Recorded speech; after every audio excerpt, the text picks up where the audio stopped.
Thrissur parliament മണ്ഡലത്തിലെ ജനകീയ വിഷയങ്ങൾ അറിയുന്നതിനും പരിഹാരം കാണുന്നതിനുമായി വേറിട്ട ആശയവുമായി കേന്ദ്ര സഹമന്ത്രി സുരേഷ് ഗോപി കലുങ്ക് സൗഹാർദ്ദ വികസന സംവാദം എന്ന പേരിൽ പ്രാദേശിക കേന്ദ്രങ്ങളിലെത്തി ജനങ്ങളോട് നേരിട്ട് ഇടപഴകുന്നുവെന്നതാണ് പ്രത്യേകത. സംവാദ പരിപാടികൾക്ക് തുടക്കം കുറിച്ച് തൃശൂർ പുള്ളിയിലും ചെമ്മാപ്പിള്ളിയിലും നടന്ന യോഗങ്ങളിൽ നിരവധി ആളുകളാണ് പങ്കെടുത്തത്. നാടിന്റെ പ്രശ്നങ്ങളും വികസന കാര്യങ്ങളും വ്യക്തികൾ നേരിടുന്ന പ്രശ്നങ്ങളും അവതരിപ്പിക്കാനുള്ള വേദിയായിട്ടാണ് കലുങ്ക് സൗഹൃദ സംഗമങ്ങൾക്ക് കേന്ദ്ര സഹമന്ത്രി തുടക്കം കുറിച്ചത്. ജനങ്ങളെ ബാധിക്കുന്ന ഏത് വിഷയങ്ങളും രാഷ്ട്രീയ വ്യത്യാസമില്ലാതെ ചർച്ച ചെയ്യുകയാണ് ലക്ഷ്യം. ഇതിന്റെ ഭാഗമായാണ് പുള്ളിലും ചെമ്മാപ്പിള്ളിയിലുമായി സംവാദ പരിപാടികൾക്ക് തുടക്കം കുറിച്ചത്.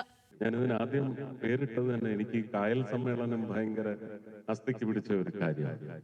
ഇത് കലുങ്ക് സമ്മേളനം എന്നാണ് ഞാൻ ആദ്യം പേരിട്ടത്. പക്ഷെ സമ്മേളനം എന്ന് പറയുമ്പോൾ തന്നെ അതിനകത്ത് ഒരു രാഷ്ട്രീയത്തിന്റെ അംശം വരുന്നത് കൊണ്ടാണ് കലുങ്കിന് പുറത്തെ സൗഹൃദം.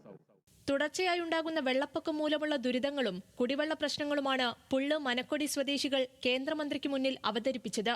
വെള്ളപ്പൊക്കത്തിന് ശാശ്വത പരിഹാരം കാണുന്നതിനായി പ്രത്യേക പഠന സംഘത്തെ നിയോഗിച്ചിട്ടുണ്ടെന്നും കമാൻഡോ മുഖംബണ്ട് അടക്കമുള്ള വിഷയങ്ങളിൽ ക്രിയാത്മകമായുള്ള ഇടപെടൽ ഉണ്ടാകുമെന്നും കേന്ദ്രമന്ത്രി ഉറപ്പു നൽകി. ഇതിനകത്തൊന്നും രാഷ്ട്രീയം കാണാതിരുന്നാൽ മതി. ഒരു മാർക്സിസ്റ്റ് പ്രതിനിധി, ജനപ്രതിനിധിയാണ് വന്നിരുന്ന അദ്ദേഹത്തിന്റെയോ ആയമ്മയുടെയോ ആവലാതി പറയട്ടെ. നമുക്ക് നിങ്ങളുടെ ലഭ്യതയ്ക്കാണ് മുട്ടുണ്ടാകുന്നതെങ്കിൽ നിങ്ങൾ അതിന് പോംവഴി കണ്ടെത്താൻ ആ തെരഞ്ഞെടുക്കപ്പെട്ട വ്യക്തിയുടെ കൂടെ നിങ്ങൾ നിൽക്കണം. അത് ഏത് പാർട്ടിയിൽപ്പെട്ട ആളാണ്. ഇതൊക്കെ ഇതുപോലെയുള്ള സദസ്സുകളിൽ ഇല്ലെങ്കിൽ മൈക്ക് കെട്ടിവെച്ച് അവരൊന്ന് പറയും, അതിന്റെ ക്യാപ്സ്യൂളും വിഴുങ്ങിക്കൊണ്ട് വന്ന് അതിന് മറുപടി പറയുന്നവർ നിങ്ങളെ വഴിതെറ്റിക്കും. നിങ്ങളുടെ ലഭ്യത ഇല്ലാതെ. ചെമ്മാപ്പിള്ളിയിൽ നടന്ന രണ്ടാമത്തെ സൗഹൃദ സംവാദ സദസ്സിൽ കേന്ദ്രമന്ത്രി സുരേഷ് ഗോപിക്കൊപ്പം ചലച്ചിത്ര സംവിധായകൻ സത്യൻ അന്തിക്കാടും പങ്കെടുത്തു. എല്ലാവർക്കും അവരവരുടെ പ്രശ്നങ്ങൾ പങ്കുവയ്ക്കാൻ സുരേഷ് ഗോപി ഒരുക്കിയ വേദി പുതുചരിത്രം സൃഷ്ടിക്കുമെന്ന് സത്യൻ അന്തിക്കാട് പറഞ്ഞു.